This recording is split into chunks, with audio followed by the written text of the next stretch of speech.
o índice está mais interessante, não é bem assim, mais interessante, menos pior para operar. Estudo semanal, mensal. Ignora essa linha reta aqui que depois eu vou mostrar o que é ela. O estudo aqui mensal, temos, relembrando, pernada de alta, depois fez uma pernada forte de baixa, essa pernada aqui é uma sequência de barras fortes, uma pernada de alta que não conseguiu romper 2/3 dessa força vendedora, fez aqui, que eu lembro que eu estava já na B3 operando, fez um ombro, cabeça, ombro, só que não confirmou esse ombro, cabeça, ombro e voltou para testar esse topo. E aqui confirmou praticamente esse canalzinho de baixa, também igual o dólar, em canal de baixa. Mas o mais interessante é que o índice está próximo da LT passando aqui na frente, tá? Então, ele está bem interessante por causa dessa LT. Esse canalzinho de baixa pode ser uma bandeira de alta, tá? Uma bandeira. E deixa eu ver aqui, pullback. Não. Aqui tinha feito um pullback forte no mensal. Força do nosso lado, respiro, candle gatilho, subiu. Tá fazendo aqui parecendo uma bandeirinha para talvez continuar subindo, possivelmente. De qualquer forma, região de LT é muito importante aqui no mensal. Outra coisa do mensal, região de 2/3 de força vendedora, ainda segue uma região forte. E respeitou aqui como topo, aqui como topo. Talvez, se chegar até lá, pode respeitar novamente, quem sabe. Mas uma coisinha bem interessante do mensal aqui, ele está formando possivelmente um candle de convicção, que pode ser um início aqui para realmente chegar nessa regiãozinha de topo. Região de topo. Tem a questão também de estar formando agora possivelmente um ombro, cabeça, ombro invertido, confirmando a bandeira de alta.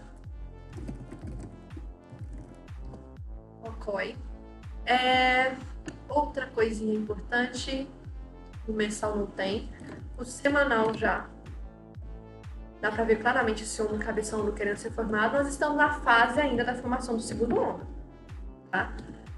O semanal estava em canal de baixa, rompeu esse canal, fazendo um pivôzinho de alta. Repara que o dólar está fazendo o mesmo movimento, um no diário e o outro aqui no semanal. Por isso é complicado de operar, os dois querendo subir. Mas tem explicação macroeconômica para os dois estarem subindo, tá? Vou falar sobre isso.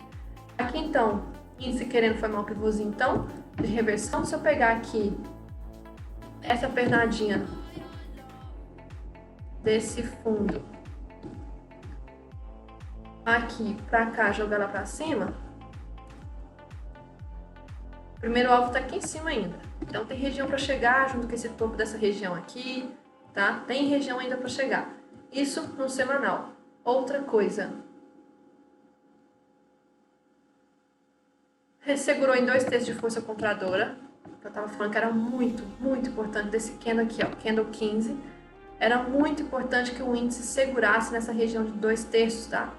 Segurou e aí tá jogando para cima. Ainda bem que a força compradora apareceu. Outra coisa do semanal, falei do Wokoi, em região de pavio importante como resistência, mas terceiro nível de retração.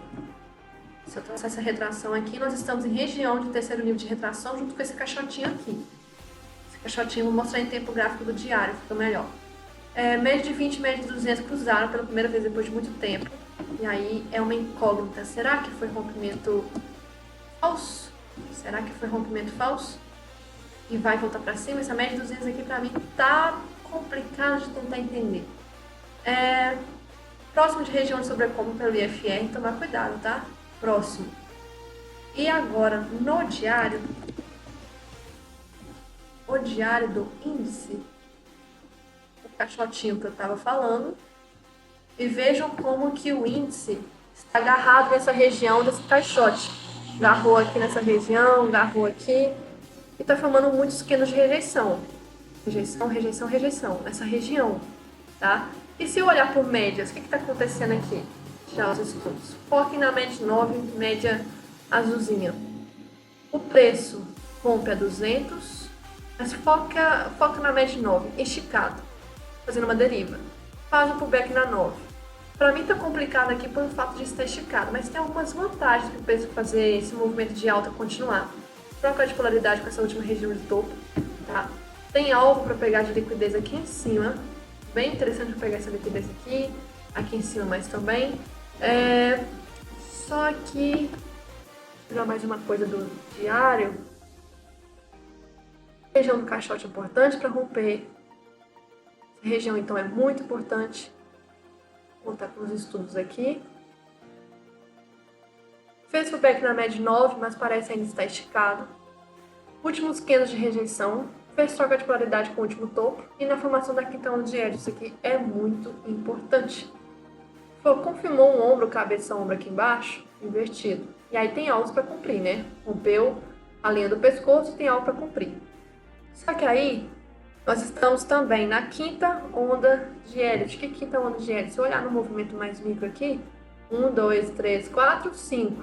E aí nós devemos passar por fase de correção complexa ABC. Que eu não sei se vai dar uma nova onda de 1, 2, 3, 4, 5 ou 1, 2, 3, 4, 5. De qualquer forma, quando eu falo que eu estou na quinta onda, eu tenho que saber que nós estamos passando por fase de correção complexa. Então, quinta onda de Elliott praticamente já formada. Já os 60 minutos,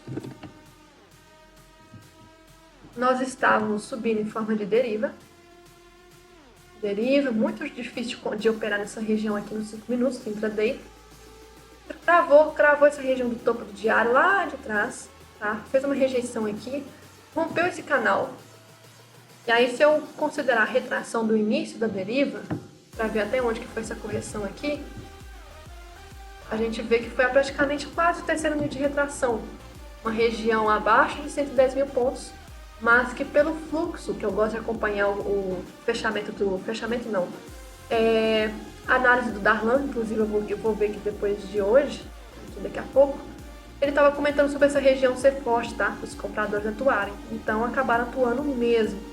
E se eu pegar esse canalzinho que eu tinha marcado lá de cima e duplicar ele, gosto muito de fazer isso, tá? Duplicar, colocar para baixo, a gente vê que cravou o último, a região aqui da LT de baixo, tá? Então, tínhamos essa LT aqui, cravou, subiu, tá na LT de novo, então tá na região dos dois canaizinhos duplicados. Fora isso, o que eu mais reparo aqui nos 60 minutos? Vejo possivelmente um ombro, cabeça, ombro, de reversão. Mas ao mesmo tempo isso aqui pode estar começando a formar uma lateralidade, por isso que eu tenho esse caixote marcado, tá? Deixa considerando esse caixote, porque topo, fundo, marquei esse caixote aqui, porque talvez pode ser um início de uma nova tendência ou reversão. Outra coisa dos 60 minutos, de médias, nada, 60.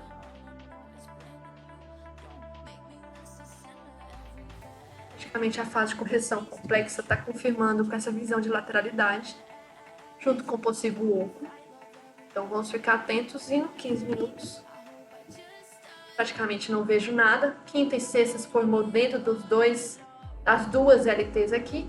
E já os 5 minutos para as médias amanhã, médias todas, para mim, irrelevantes, tá? Tomar cuidado com essas LTs aqui, que estão sendo mais fortes do que as próprias médias. Região de topo muito importante. Passou daqui, é alvo na lua, tá? Projeção de muita gente, 120 mil pontos. E por que o dólar índice está subindo ao mesmo tempo?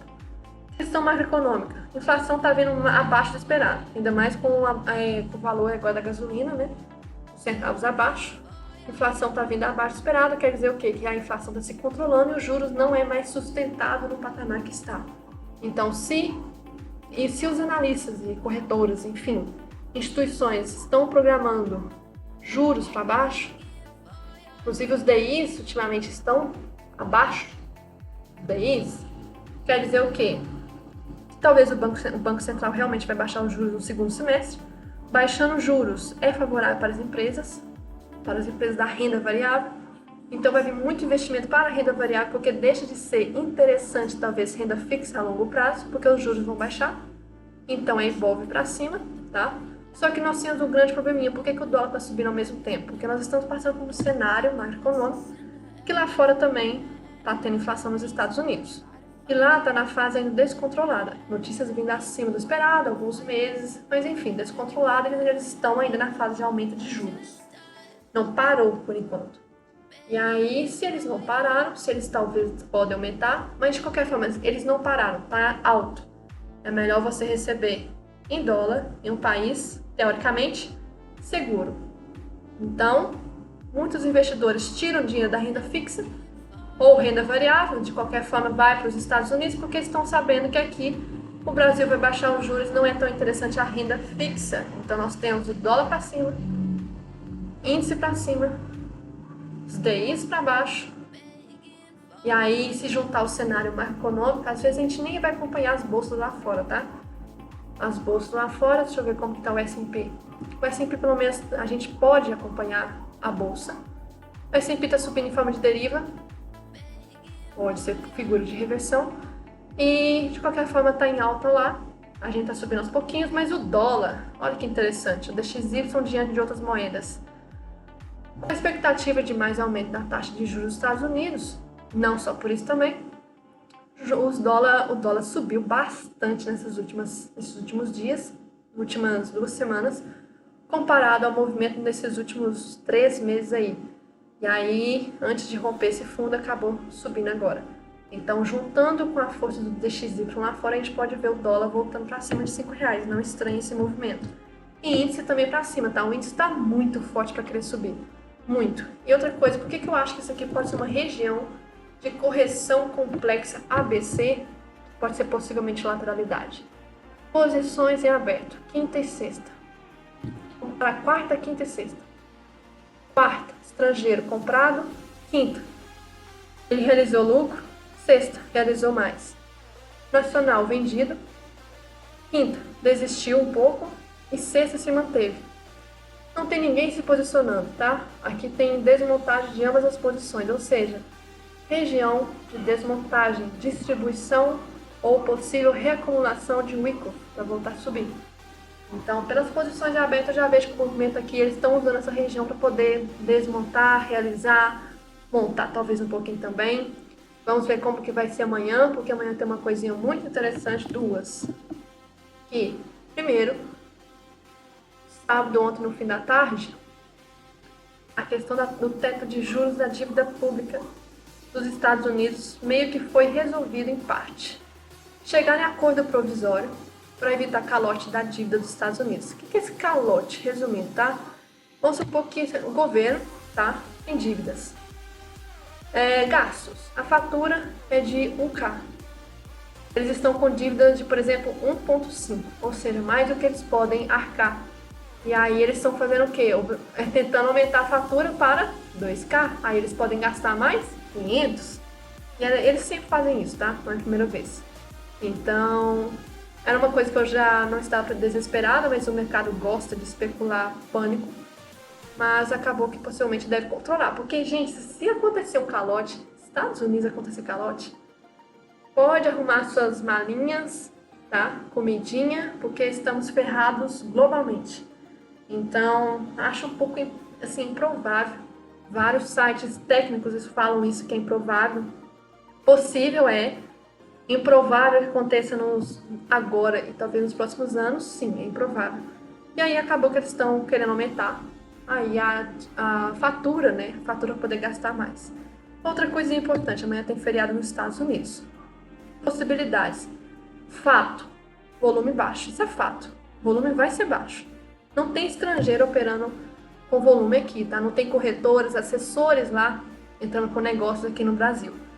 Então, feriado nos Estados Unidos. Segundo, geralmente, nesses dias, às vezes, acontece de os brasileiros, institucional brasileiro, curtir o movimento, a ausência deles para fazer movimento aqui, tá? Às vezes acontece. Vamos ver como que vai ser amanhã. Talvez essa notícia dos Estados Unidos possa reagir, não sei como que vai reagir. Tem que ver a questão do minério de ferro, tá caindo bastante ultimamente, não para de cair. Deixa eu ver, minério de ferro.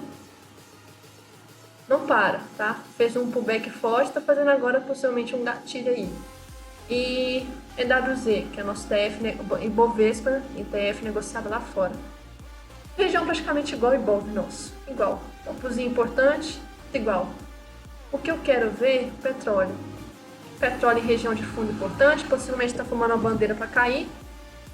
Uma bandeirinha para cair para voltar a preços normais antes da pandemia.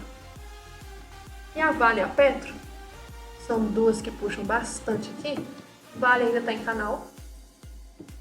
Vale ainda em canal. Tem espaço para querer buscar esse fundozinho, mas está esticado. Não é ideal que rompa esse fundo sem fazer antes um respiro. Então, se as ações respeitam, né? Não sei se respeitam a minha análise de fazer respiro antes de romper, então correto deveria fazer um respiro. Tá tendo rejeição nesses últimos fundos, os pequenos semanais, tá, da Vale. Já a Petro, em região de topozinho aqui dos 60 minutos, deixa eu ver o diário, em região de topo ainda, gráfico branco, caixotinho, mesma coisa. Não pode romper esticado. E pelo menos aqui na Petro, não tá rompendo esticado, tá fazendo respiro para poder talvez romper máximo. Tá? Só que a Petro é a terceira que mais puxa o Ibov. Temos que olhar o setor financeiro também, como está o IFNC, que é, como é que fala, o médio do setor financeiro. Vou tirar o diário aqui.